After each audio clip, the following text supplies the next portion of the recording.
Hey everybody, welcome to my bookshelf. My name is Stoppy, and today we are reviewing my most anticipated book of 2025 for a release, which is Sunrise and the Reaping. And honestly, this book gave me all the expectations I had for this book. This book pretty much gave me a lot of answers I had it from the previous from Palestine Was a Snake, but also to the Hunger Games. Here is a spoiler warning right now, but let's get on. So a lot of the questions I had throughout the books is like,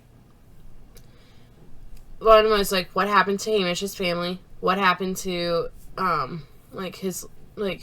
what happened that led up to a lot of things. And one of my favorite things that was answered from this book was, how come Hamish and Megs were so close? We did not know at the time as the viewers, as the readers of this book, why Megs and Hamish were so tight. For those who don't know, we find out in this book, if previous victor for District 12, we don't know what happened to her. She disappeared after the 10th Hunger Games. So Hamish and the other three tributes did not have a mentor for the Hunger Games if there is no victor, since the previous one died. So what answer the question of who was Hamish's mentor is by adding two members of having two previous victors become their mentors, which ended up being two characters we have already met, which is Megs and Wyrus, which we find out Wyrus can actually speak for this one, unlike the previous in the Hunger Games, where she only could speak in letters, like very minimal sentences of like TikTok and other things. But I like the fact that Suzanne Collins pretty much brought back a lot of characters we have already met, not just giving us, oh yeah, here's just a bunch of people we have not ever met. Like, she gives us Speedy, she gives us Wyrus, she gives us Megs, she gives us Poltrick, which it was a shock to me seeing there, but it gives us the history behind these characters and their decisions. Pretty much, we witness these characters go through a lot during these Hunger Games, because unlike previous games, we get 48. They doubled the amount of tributes, and we get to witness the breakdown of so many characters because of something that happens. We witness, for the first time, 3 gamekeepers coming in. We don't know if they have ever came in like in the 74th or 75th.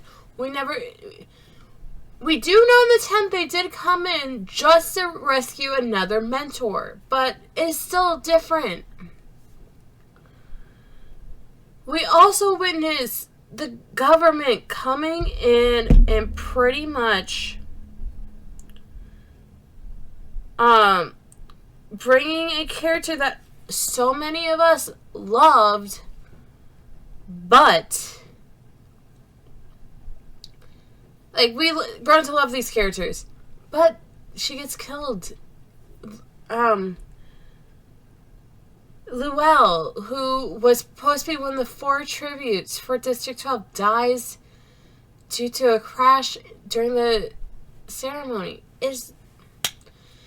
And we just see a body double. We don't know where this girl, Lulu, comes from, but it's just Suzanne Collins pretty much loves to, like, pull on our heartstrings for so many characters. First it was Rue, now it's Luelle and Lulu. But it's still, this book pretty much gives the audience pulling at their heartstrings even more because of what happens. We witness another character die even before the... Luelle was not the first character to die before the Hunger Games.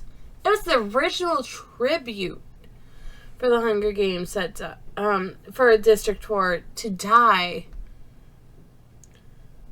It's just sad to see how much control that President Snow and the gamekeepers and the peacekeepers want to have over these people.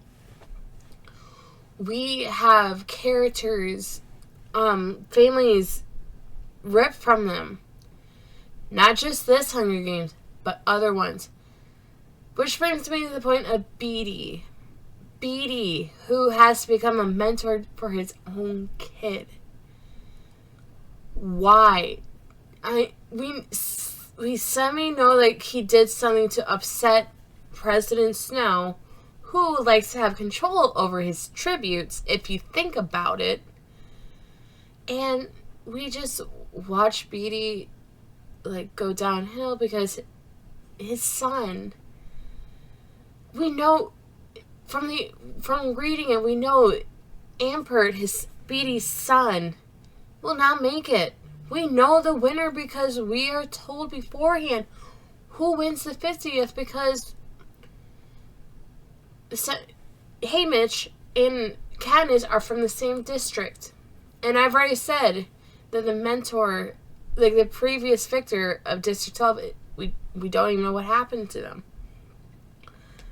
But Suzanne Collins in this book pretty much gives me a lot of answers and just pulling at heartstrings, which what I loved about the book, but also it hurts. I cried. It is such an emotional book. It was like it's a roller coaster of a book. Like, we witnessed so many kids die. Like, Haymitch took care of so many kids because he took care of his mom and his brother. And just the relationship between those characters. Just OMG. So, I know I've talked a lot about the emotions but I have not talked about some of the other characters I liked from this book. Maelys. We know something about Maelys, which is the Mockingjay pin that she has. We know that ends up with another character in the future. But I love the dynamic of these 4 tributes from District 12. Haymitch, Maelys, Walter, and Luelle/Lulu. We know 3 of the 4 were close, but not Walter. Walter came from like a family that was not really good. They made fun of him, but they still tried. They tried a lot. I have mentioned in the past there was characters that came back, like, from previous books from the series. It was good seeing them. Like, we get to see the Covey band back, but not a lot of them are back. We only see a few who made it after 40 years since the previous book. And we know it hurts for these characters. These characters had to fight just to survive, and like, they banned their music, and it's just, this book pretty much gives a lot of characters like some answers that we didn't know. We get to see the loved one of Haymitch, Lenore Dove Bayard, who has the same name as Lucy Gray Bayard. We know there's a connection between the two. So there must be something between... that Snow did not like because after Hamish's games, which Hamish won, but he broke the games. Snow punishes him for it. The first punishment is like, we know. Someone, like, he loses his family, but we don't know how. The fact that his house goes on fire and both his mom and his brother were in it, he couldn't do anything. Sorry, I love ranting about this book with my friends, so I want to keep on ranting. But just, if you remember, the very first sentence of this book, yes, I do have the book right next to me, is Happy Birthday, Hamish. That was said by his brother. They had a close relationship and now he's gone. And what I loved about the beginning, but also the end, it's the similar sentence of Happy Birthday, Hamish. Because every reaping for Hamish is just a reminder that his family's gone and it was his birthday. He doesn't celebrate his birthday, which makes sense.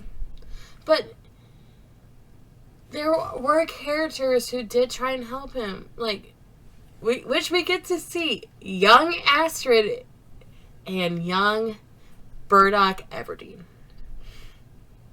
I love the fact that we get to meet Katniss's parents. Yes, we do know her parents' name, but we don't know what. We didn't know that they were close with Hamish until after the games. For me, I didn't realize it was Katniss's parents until my friend reminded me. By the way, that is Burdock Everdeen. That is Katniss's dad. I'm like, OMG. But the epilogue just we see it from Hamish's perspective. The epilogue.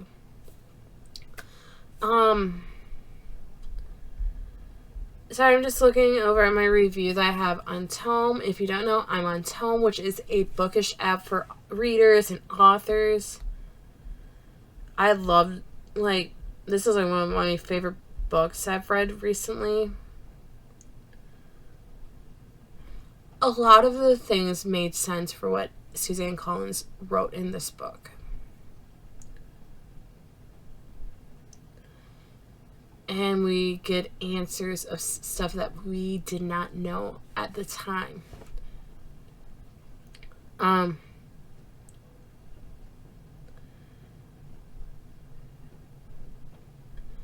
only thing that turned away Hamish to Everdeen's parents is him throwing a rock at Astrid because he was angry. He was upset. He already lost so much in these games. Did not help. He lost his family after the games. He lost his loved one, which he did not realize the poison was in the food, which just hurts. Having to die in someone's arm hurts, which reminds me of Rue and Katniss. It's just the fact that there is a lot of parallels between the three victors we've met and read through their perspective says so much. But this book pretty much gives me just hope and wondering if there will be a third book in this series, because what I saw on TikTok was the 3 books series. First book, Regular Games. Second book, Court of Quell. Third book, Rebellion. Will we get to see the original Rebellion is my question in the next book, hopefully. But only Suzanne Collins writes when she has a message to say, which I think this message is talking about the banment of music, what our current political atmosphere is in the world. It's just so much. I normally don't talk about politics, but it does bring up semi-politics in this book in the message. But I usually say I have a favorite quote, but I don't. But this I am also very much a nerd / love classics and poems. Love to see that there was a song from Edgar Allan Poe, like his Raven turned into a song.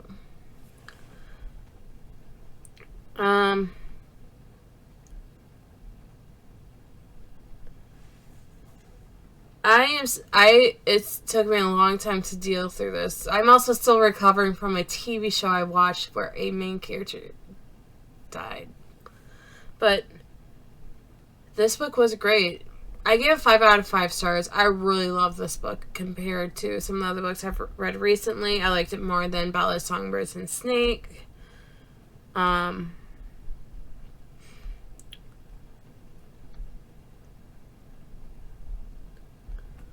I have nothing much more. Next video will be the Shadow and Bone book review. I'm going to work on doing the book March recap for my reading journal soon. But thank you guys all again. Peace out.